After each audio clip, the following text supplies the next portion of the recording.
Hello everybody and welcome back to DMC, Doritos, Connections, and Mountain Dew, your favorite local video game show. I am your host, Howard Miller. And I'm your co-host, David Scrivani. And now, let's get into the news.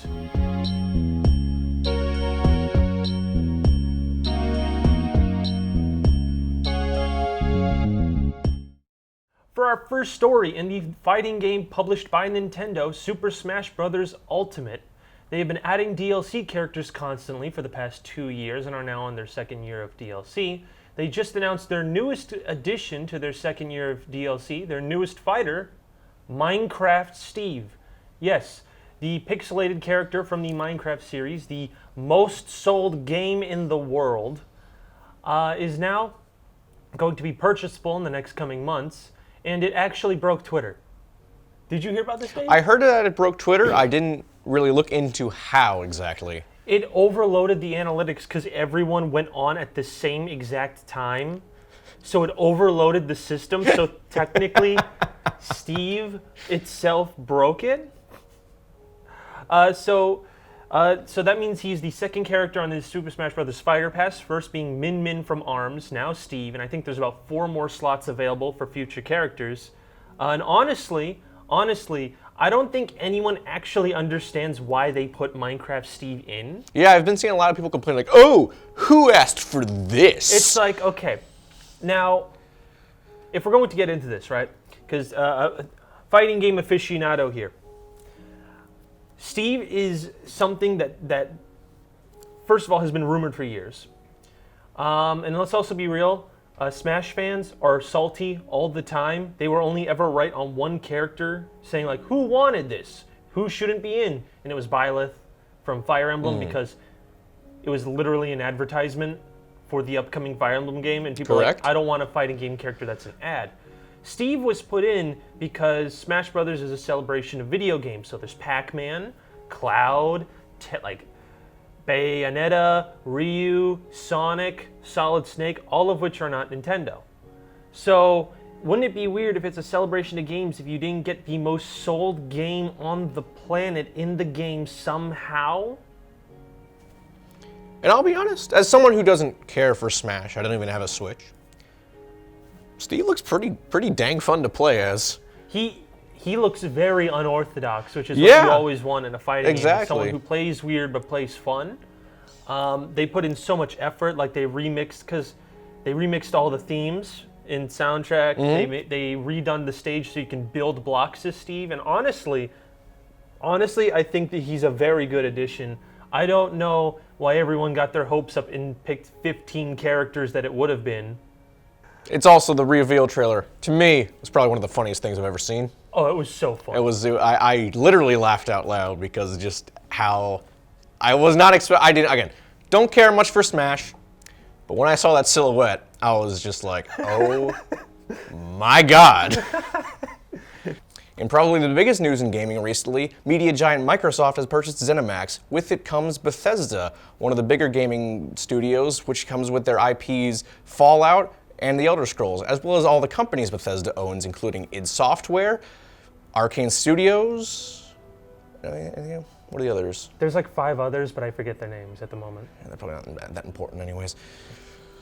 That means Microsoft now has exclusive rights to the Doom, Wolfenstein, Prey, Quake, and Dishonored series, among others. Yep. Also, it was $7 billion they bought it for, by the way. They aren't playing anymore. Yeah. You know, people were complaining, Sony fanboys were going, oh, the Xbox doesn't have any good exclusives. And Microsoft said, bet. For those who didn't know, right now one of the biggest games right now in the YouTube Twitch sphere is Among Us. Due to the game's rising popularity, the game released in 2018 by the studio Innersloth. The studio Innersloth has then announced after the gain in popularity due to Twitch streams and YouTube playthroughs, he announced Among Us 2. This will mean that there'll be more murder mysteries aboard the spaceship as you try to fix everything. However, fans' reactions were immediately just, I do not care about this. So now Among Us 2 has been canceled in support of more content being pushed for the first 2018 title. which is probably the fastest time I've ever seen a game canceled since Fez 2. I forgot about Fez 2. I know. Konami is not a good company. Correct. However, thank you. However, now they have been pushing for PC ports of their older titles. Titles including Castlevania Collection, Contra Collection, Metal Gear Solid 1 and 2 have been put on the website GOG in order for you to purchase to play on your PC. These are important because Metal Gear Solid 1 and 2 cannot be played on current gen. The only way you can even play Metal Gear Solid 2 is via backwards compatibility on the Xbox One. This is giving people hope. More platforms means more money, means more ports, which means Metal Gear Solid 2 can be on everything. And now, literally today, Dave. An hour ago, I believe. An hour ago. See, I had it written as leak originally in the news. Oh, okay. Today, Silent Hill 4 has just been ported to PC. This is also important because this is not only the first Silent Hill game to be released since 2013, and it's a port, but also there was only one way to play Silent Hill 4, and that was to buy a copy and play it on an old console, a PS2 or an Xbox original. So with Silent Hill 4 means that there's more of a chance to port all the other games. With Silent Hill 4 being ported, this means this could pave the road for more Silent Hill ports or just more ports of classic games by Konami, which is something we should all support here. And now for our segment, hey guys, what you been playing?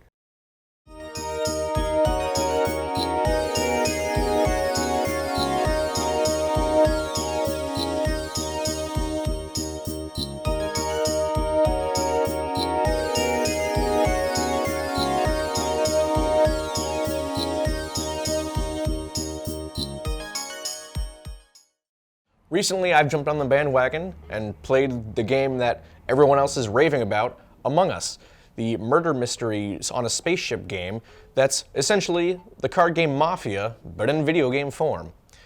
You play as either a crewmate or an imposter. Crewmates are just trying to do their tasks and get home to Earth. Imposters are, well, they don't want to get home. Imposters, instead of going around doing tasks, they go around faking tasks. And once they have the chance, kill other crewmates. And once a dead body is found and reported, the crewmates and imposters deliberate to try and figure out who did it. A classic whodunit in space. Among Us is available now on Steam for $5.99 and on mobile entirely free. I have been playing a lot of Super Mario Sunshine, released back on the GameCube as a launch title in 2002, now playable temporarily via the Super Mario 3D All-Stars Collection. The game features Mario acquiring a new gadget called Flood to clean up Isle Delfino as he's accused of polluting the whole entire island with paint. I don't know how many worlds the game has, I think it's about 8. But you go in and do a task every single level like Super Mario 64 and perform a task in order to get a shine sprite. And these shine sprites make the island bigger, a little hub world. It's just, I'm getting so much nostalgia, Dave. It is so fun, the platforming's so great, and even if the port itself in Super Mario 3D All-Stars is kinda really buggy, and when I mean kinda really buggy, I mean, oh good lord, is this really buggy? The game's fun. It's really fun to just get a task and be like, okay, which nozzle on Flood do I need? How is the fastest way to get here? What is the safest way to get here? How does the level change enough for me to like do these ideas on the fly? And the best part about these levels is there's no time limit, so you can spend an hour in these levels. And I also didn't realize how bad I was when I first played that game, because it took me like hours to get like 30 shine sprites, but I think I was waiting for a plumber, and I had it on Switch handheld, because I borrowed my mom's copy, my mom's console. So I was playing, I must have been really bad as a kid, because it took hours for me to get 30 shine sprites, but when I played on a Switch waiting for a plumber to come to my house to fix something. So you were playing as a plumber while you were waiting for a plumber. Exactly, plumberception over here. I got 30 shine sprites. This episode of Doritos, Connections, and Mountain Dew brought to you by the Plumbers Association of America. I don't even know if that's a thing. We support the real boys in blue. I really must have been bad because I didn't realize that the blue coins actually gave you shine sprites. So I'm like, what if I just collect these blue coins as I do everything?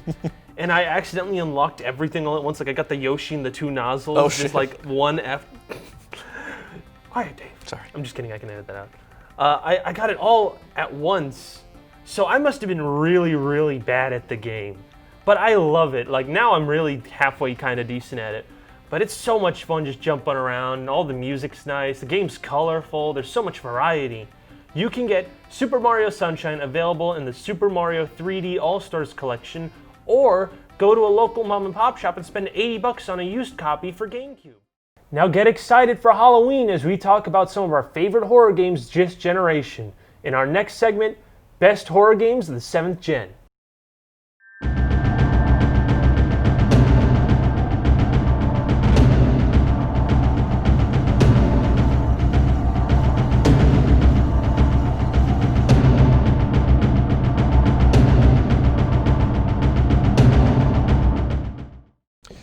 Admittedly, I didn't play many horror games this generation. Admittedly, not a lot came out. Also true. But one I did play, and one that I did very much enjoy, was Supermassive Games' Until Dawn, a Telltale-style game that is essentially a slasher film in Telltale style. And I know you didn't play it. No, I did. I played it at your house to see if I would buy it. You didn't even have PlayStation 4, so you couldn't have bought it in the first place because it's an exclusive. Well, no, I told you this. I was like, I told you this. This is the reason why I kept going to your house to play stuff. Mm-hmm. I need a reason to buy a PS4. Gotcha. Which, I also, can I be totally honest? I forgot Until Dawn came out. But Josh, I brought him to my house. We played the first 2 chapters in which nothing happens, so it didn't leave that much of that great an impression on him. I know. So it can't really be my fault that I'm mean. I tried it. It's a cool idea. It's very cool because anything you do has actual real life choices, and unlike Life is Strange, these choices actually do kind of matter. Mm-hmm. Unlike most Telltale games and games of that like, other than like maybe like 3 of them. Like Until Dawn, like how many endings in Until Dawn there were? There was like a ridiculous amount. A lot. I mean, there's like almost 20? Any combination of any of the characters staying alive or dying is an ending, I guess. Yeah. Now, I would say, spoilers for both Until Dawn and their follow-up, The Dark Pictures' Man of Medan. Man of Medan ain't that great compared to Until Dawn. It's just, so again, spoilers. Do you care if I spoil Until Dawn for you? Go for it. So, Until Dawn ends up being Wendigos, which is really cool because I actually really like the mythological creature, the Wendigo. So it was nice to see that in a horror game. In Man of Medan, it's a ghost ship, but then you find out it's not actually a ghost ship. It's just hallucinogenic chemical weapons, and it's like, wow, that's way less interesting than actual Wendigos. I didn't like Man of Medan. I forgot that game even came out. Isn't the new one coming out in a couple months? I think it's coming out this month, Little Hope. I didn't see that. What's another good one? Another one. Resident Evil 7. A game made and published by Capcom Entertainment. It turns the now famous horror series. They tried to bring it back to its roots to be horror, but they switched the gimmick. So instead of what it was originally fixed camera angle for third person, then third person shooter, is now first person shooter. And the game, kind of a mess, if I'm going to be totally honest, is basically, if you're a fan of the 3 movies of Texas Chainsaw Massacre, Saw, and the crappy live-action Resident Evil movies, then you will absolutely adore Resident Evil 7 because it's literally, the plot progresses like that. As you are, oh my goodness, Ethan Baker, and you get trapped. No, you're not Ethan Baker. The Baker is the family. Yeah. It is Ethan, though. It's Ethan. I don't know what his last name is. Oh my goodness, what is his last name? All right, you are Ethan. You need to find your wife, Mia, as she is captured by the Baker family, and you basically get trapped by all these weirdos who are all mutants. There's no zombies in the game. Just blobs. Yeah, they're blobs called the Moss. The Moss? That's what they're called? Yeah, they're called the Moss, which... Kind of a lame name. No, it's kind of cool when you think about it, right? Because they're just creatures that if there's moss on the wall and it's like oozing down, they can come out of whenever. Okay, so it's okay. it's like an amoeba, right? But No, Resident Evil 7 is a great game. There's a lot of DLC to it that's actually really good and really fun, including one DLC where you play as a member of the Baker family and you punch mutant crocodiles with your bare fists. There's no guns. It's man-on-man action. It's great. There's one where it's just blackjack. Like the card game? Yeah, it's like a card game. Because in the Resident Evil 7 demo, there was it was a different story altogether. It was about this reality TV show. Right. Yeah, and the cameraman Clancy gets kidnapped by the Baker family. That's how it ends. That's how the demo ends.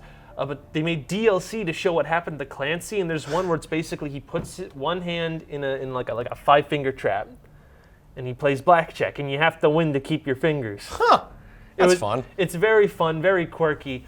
But honestly, for the first couple hours, it's genuinely scary because you're just kind of trapped alone in a house with this crazy dude. Always a good time. Yeah. It's funny you mentioned Resident Evil 7 because another one I really enjoyed, Resident Evil 2. Resident Evil 2 was very good. I admit I'm not I was never big on Resident Evil. I didn't play a Resident Evil game until this generation with the remaster of the remake of the original game. Yeah. And I was like, oh yeah, this is fun. Wasn't nothing too. I wasn't thoroughly impressed with it. But then when Resident Evil 2 remake came out, everything clicked into place. I'm like, oh my god, I totally get why people dig these games now.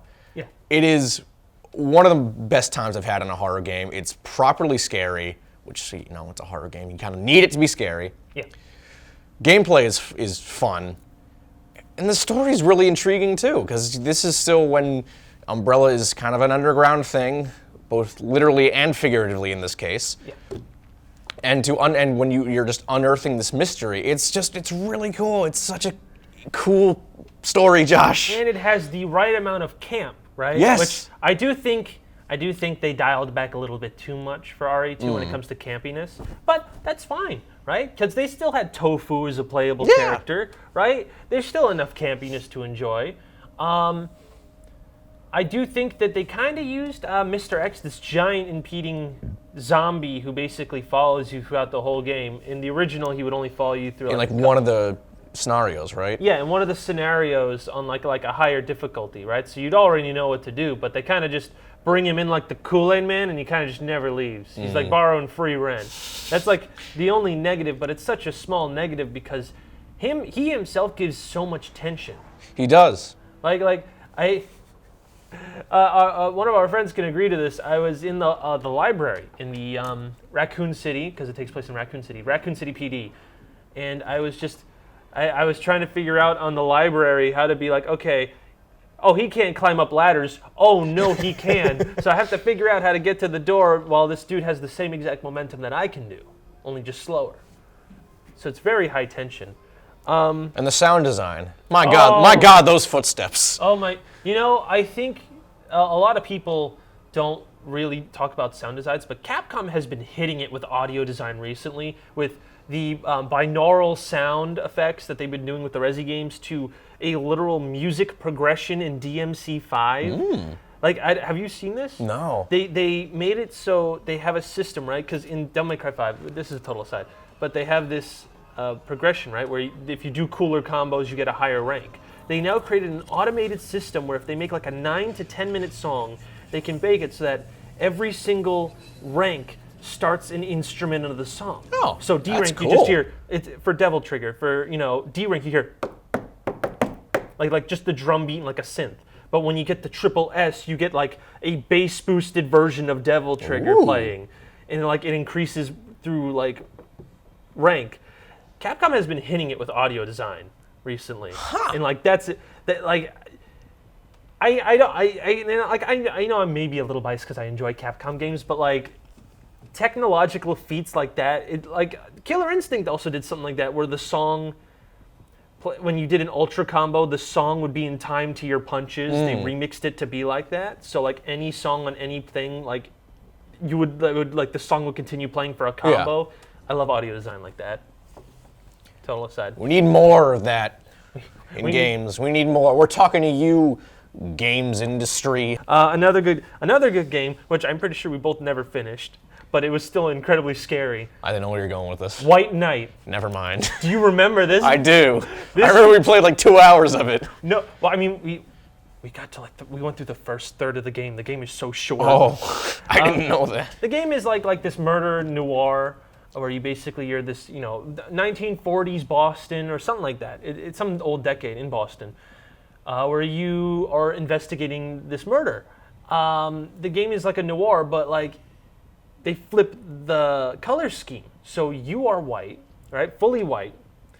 The rest of the world is dark. Josh, the correct word is Caucasian. Caucasioids, mestizos, and you use light to like pave the way. But here's the thing: you can't see what's in front of you unless there's light, which leads to a lot of horrifying ordeals that me and Dave could not deal with. Yeah. It's a very short game, but we only got through a third of it, and I'm pretty sure we spent like at least a good afternoon playing it. I never went back to it. It was too scary. It was way too scary. I got to I think chapter 3 out of 6, and what ended me was I lit a match and there was a ghost. Now you can't see the ghosts because it's really dark. So the only way to actually fully see a ghost is if you get the light source on in that area, and that's the puzzle for each area. But so I lit a match and I ran into the only room that was unlocked, and it was the bathroom. So I'm like, okay, what puzzle's here? So I look out the window and I see the moon. So I'm like, okay, natural moonlight, they can't come in. So I see another door. I look in the door and I see an answer to a puzzle to another door, and I'm like, whoa! Then all of a sudden a ghost literally just walks and puts its face in the door frame, and then like the character just yeets himself back, and I was just like, good night, everyone. I ain't playing this anymore. The sad thing about the game, though, it's been delisted. Oh, that's a shame. Because I didn't know this, but it was published by Activision, and Activision's like, whatever. And I don't know if it's on PC. I don't know where you can get this game, but it's severely underrated. Yeah. And it's great. One of these days I'll finish it. One of these days. One of these days we'll finally be big boys and finish it. Just like one of these days I'll actually finish Alien Isolation. Which is another game me and Josh played that was too scary. It was kind of scary until I realized, wait a second, this Alien's AI is BS. Alien Isolation is a game published by Sega. Do you know the developer offhand? I don't. Okay. Well, I'll just put in slap a big thing of these guys made it. They essentially made is it an official sequel to Aliens? Yes. Yeah. So basically, it follows Alien. It doesn't do anything with aliens. Got it. It basically follows Ripley's daughter. Mm-hmm. I forget her name. Amanda Ripley. That doesn't sound right. I think I got something wrong there. But we're rolling. Basically, she goes and investigates her. I'm trying to remember the plot, but the game is so long. She investigates her mom's disappearance after the events of the film Alien. Yeah, which lands her on this one ship where, guess what? There's an alien. Who would have thought? Who would have thought in the game Alien Isolation there is, in fact, stay with me now, hold on, an alien. Now, now the game is now, I like it. I've grown more on it. I've grown very much more on it. Because Dave, no, I originally hated it. Mm-hmm. I did not like any single part of it. I thought the alien basically has these ways to find you. So if you're very loud or you run around, he can find you. If you're quiet, he won't. I just had to find a way to get used to it because it's hard. It's hard, and the game is over 20 hours long, like 15 to 20. And the gameplay itself is also very slow. Yeah, the gameplay's very slow. You look at a level and you Google online, how do I do this level? It's 10 minutes, and you go, 10 minutes? And then you look, it's because he's running and going through every shortcut. If you play the game as you're supposed to and sneak around, levels take like a half hour. Mm-hmm. It's a very long, slow-driven game, but the alien's very scary. Everyone else, there's also robots and humans, they aren't scary at all. The AI on human enemies especially is... Yeah, very bad, very bad. I walked into a room, and then I immediately crouched, and I hid behind a box. And then one guy said, and this is like a very long hall, like there's literally no way he can see me. I was in pitch blackness. Some guy goes, I think I saw someone over there. And they walked to where I was behind the box, and I'm just kind of crouched staring. I'm like, what are you doing? You're supposed to walk left. Why are you here? And they just stayed there. They didn't move. That sounds about right. They didn't move. So, which now comes to the best part about the game is the versatility, which if there's a human, what I would usually do is I would shoot my revolver. This would cause the alien to appear. But guess what?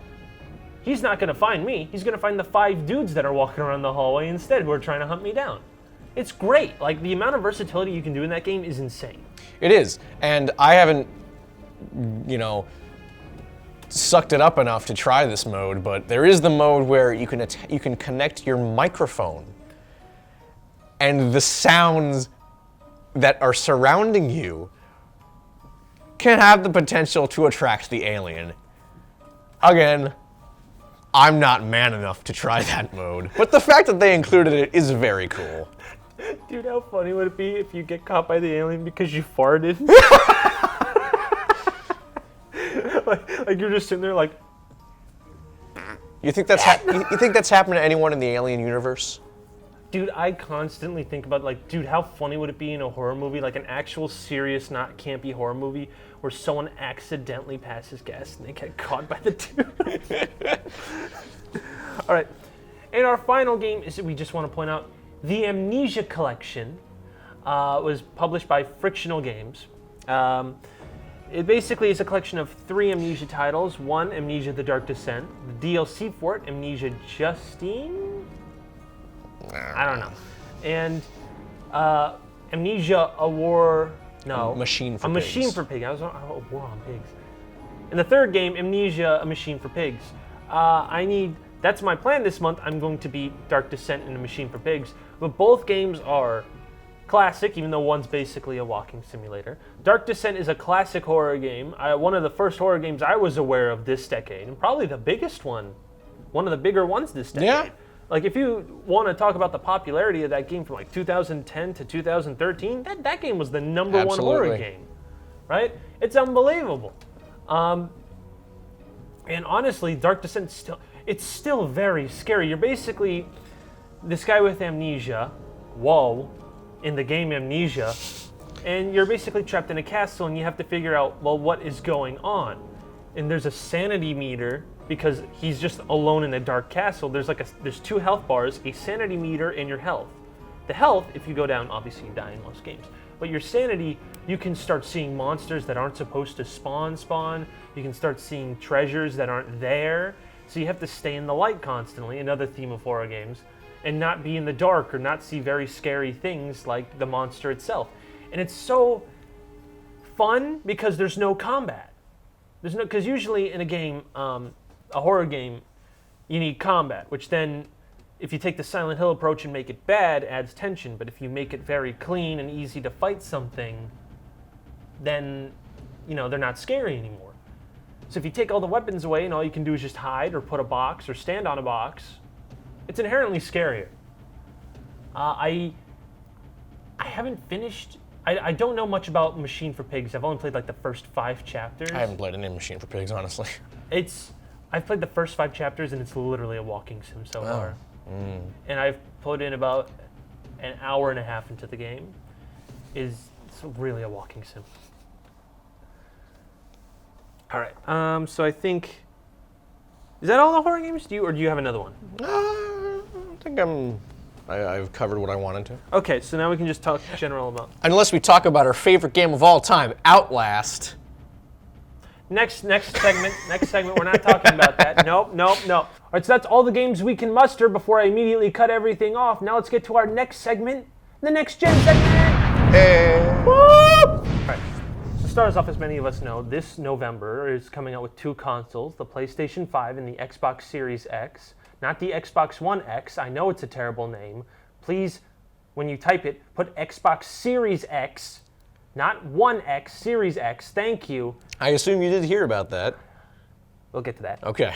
Both consoles are coming out. Both are $500. Both come with a all-digital version with no disc drive.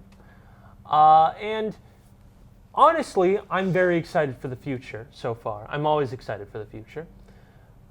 So... before we say anything, we need to preface this. Both consoles are sold out. Both are sold out. There's no way to get both of them. I have seen anytime any console comes back in stock, they're gone in minutes. Yep. the Xbox Series X has sold so good that the Xbox One X became the 4th highest bought thing on Amazon the day it came out. Most likely because people didn't know what the difference was between a One X and a Series X. Bad name. Good job, Microsoft. Bad name. Bad name. Good job for selling out your console. Bad job for firing the guy who names things, obviously. Now, I'm trying to remember. So both will have basically the same controller. The DualShock 5 will now come with triggers that actually lock or do things, which I've heard mixed results on hands-on previews about how interesting or engaging it is. I've heard people equate it to the touchpad on the PlayStation 4, which is very useless. Well, basically, for most games I've played. Yeah, that's what it says. It's like it's a fun novelty, but I don't understand why anyone would want to keep this on 24/7. I also know that the load times on every game significantly shorter. What is it? Spider-Man loads in 17 seconds? Something like that. Yeah, they're trying to go insta-load. Incredibly short. Both consoles run, and this is stuff running at 60 frames per second at 4K resolution natively. So this is where they start. They're not even upscaling it for these games.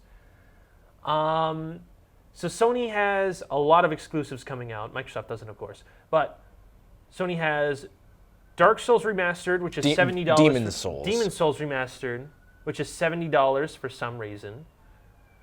Spider-Man Miles Morales, a remastered Spider-Man. Which you can only get if you buy the deluxe edition of Miles Morales, or if you have Spider-Man on PS4, you can't get it just by itself. I don't know why.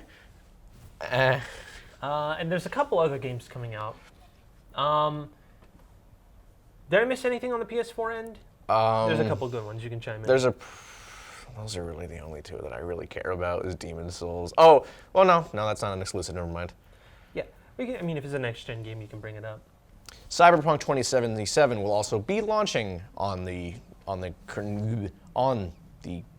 Yeah, I'll talk about it in a minute. Don't worry. Okay.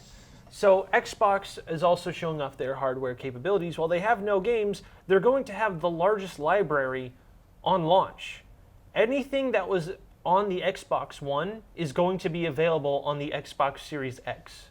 So if you own a physical copy of Halo 5, Gears 5, right? You can put it into your Xbox Series X and it'll play. Or if you have a copy of Gears of War 1 on the 360, you can put it into your Xbox Series X and play it. They have also improved this backwards compatibility feature so much that games that ran at 1080p at not really 30 frames per second now run at 4K at 60 frames per second. For free, you don't have to pay anything, you just have to own the console. They're also integrating EA Play onto their Game Pass feature, which has been probably one of the most successful gaming things to happen with 15 million subscribers. I use it. It's a very great feature. I know plenty of people on PC use it.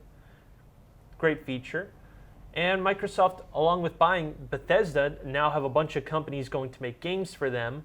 I hope something good happens out of that. So Microsoft said during the Bethesda purchase, I made that sound like a historical thing. The Bethesda purchase, Louisiana purchase. Dude, it's $7 billion. That's historical. So they said that they will have Bethesda games released multi-platform on a case-by-case basis. What do you think they're going to do with that? Okay, so basically what's going to happen? I think that bigger games like The Elder Scrolls will probably stay multi-platform. Yes. A game that we haven't seen anything yet, specifically Starfield, my guess is they're going to make that an exclusive. Okay, so if we're going to look... Now when we say Microsoft's history, we have to also realize we have to start at 2014 because they got rid of and restructured after the failure of the Xbox One when it first launched. They restructured completely. So if we're going to base it solely on that, I think you're onto something because they own Cuphead. Cuphead's on everything. They own Super Lucky Tail. Super Lucky Tail was now on everything. Mm-hmm. They own Minecraft. Minecraft's on everything. So I think they're going to go with this approach where if it sells if it sells really well, and once there's a point where Microsoft doesn't really need it anymore, they can just be like, it's on everything now, right? They'll do, I guess, because Sony, they do a lot of timed exclusives, even though everyone doesn't like it and told Microsoft to stop, which they did. Microsoft stopped, Sony didn't. They kind of just say, like, Cuphead is exclusive to Xbox only. Then after a year, they're like, nah, we're kidding. Here you go. Why not? Have fun, guys. So I don't know what'll happen. My guess, if there's a giant fan demand, that they're going to, first of all, make sure everything gets a good PC port. Mm-hmm. They have standards here. They want everything to get a good PC port. So even if you can't play it on Xbox, you'll be able to play it on PC. And at worst, if it's a really popular game, they might say, like, hey, maybe in about a year it'll be on everything else. I think, because, like, you're not going to see any other company after a year they release something. They just say, oh, here you go. Yeah. Here you go. You can just play it on everything. We made our money. So it's a weird dilemma that I think you're onto something where Elder Scrolls, maybe a new Doom, they would, of course, be, like, everywhere. But a new IP or maybe something like, maybe if I'm going to be random here, let's just say the new Wolfenstein is an Xbox exclusive, right? They're probably going to be risky.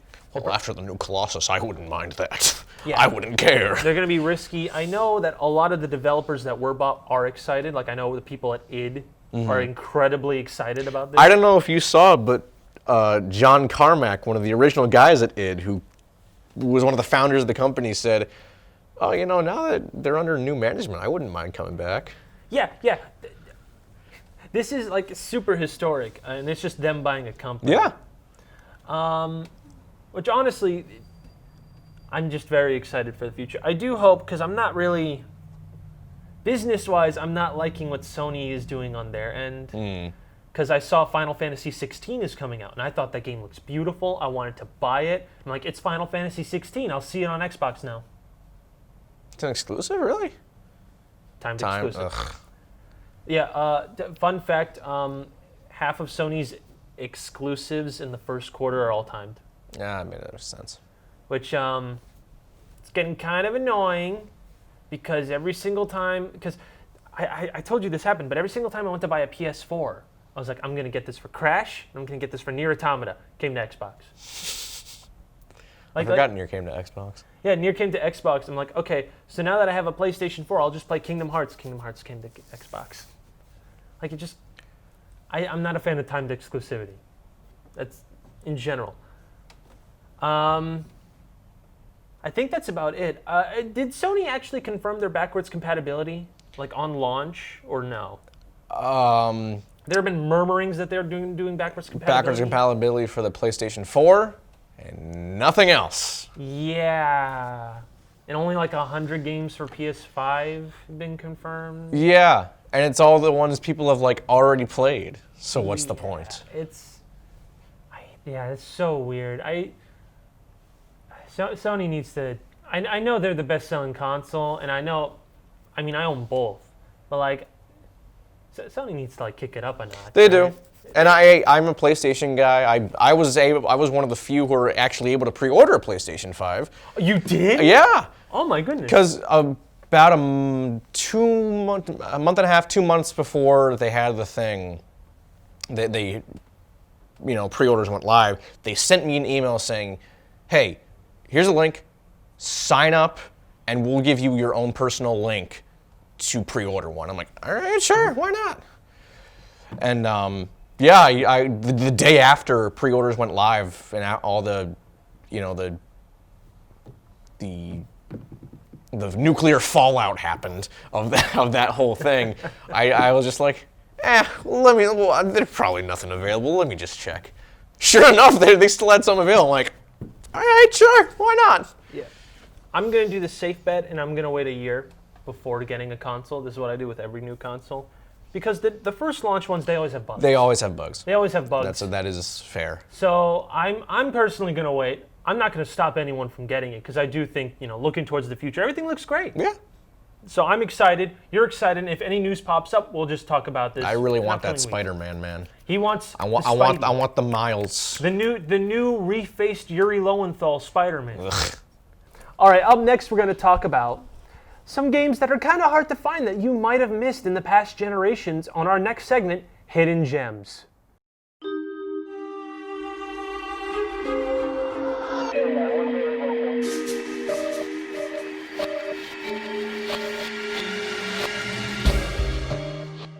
For our first part on Hidden Gems, we're going to talk about a game that we both personally love. In 2005, as a launch title for the Xbox 360, Sega, published with Monolith, who made Fear, developed a game called Condemned Criminal Origins. The game featured you playing as an agent in first person, trying to figure out this mystery of a serial killer who kills serial killers in a defunct town filled with crazed people, essentially. And let me tell you, because we played this in high school, I made my host over here, David, I made him play it. I can confirm. I was like, you had a gun to my head. I did. It's like, you made me play Outlast. I am miserable now. Let's play Condemned. And what did you think of the game, David? Certainly better than Outlast, that's for sure. It's not that hard. Come on. No, I really, really enjoyed it. It is definitely, I can see why it's such a cult classic. Yeah, and I think the thing is, because we were talking about this in the horror segment, is that combat needs to be not good, but playable. So the gameplay of Condemned is basically you grab anything off the walls. If it can be grabbed, you can grab it. But here's the caveat. The AI for the enemy is so unpredictable, you don't know what to do. So they can also pick up the same thing you're going for. They have weird attack patterns. It's very hard. You need to get into it like a rhythm, like a boxer. And you all while trying to hunt down this criminal. And it's so weird. It's so, what was it? There's the mall level, not spoiling anything, the mall level. The game focuses on flashbacks just thinking about that. There's so much unpredictability, like the mall level where things move in the shadow and you don't see until it gets a little too close and you're like, oh no. There's the house level where you're basically trapped in a little farmhouse and it's being invaded on all fronts. And you have to travel like to turn on the lights and stuff. It's so like high tension, I guess would be it. Yeah. Yeah. And like the weapon like you can grab from anything, but the enemies can do it to you. This is like they can grab water pipes to make it so that like you can't see their footprints, which I didn't know this until like recently. They can take electric conduits to break lights in the area. Like that's advanced for 2005. It is.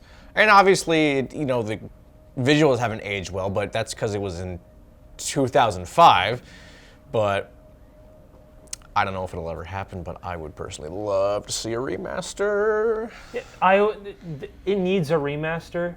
It needs a PC, but I think it's still only available. Really? It is available right now on Xbox One via backwards compatibility to the Xbox 360. There we go. That is the only way to play it. That still is. It's not on PC. It's not on PlayStation. Never got ported.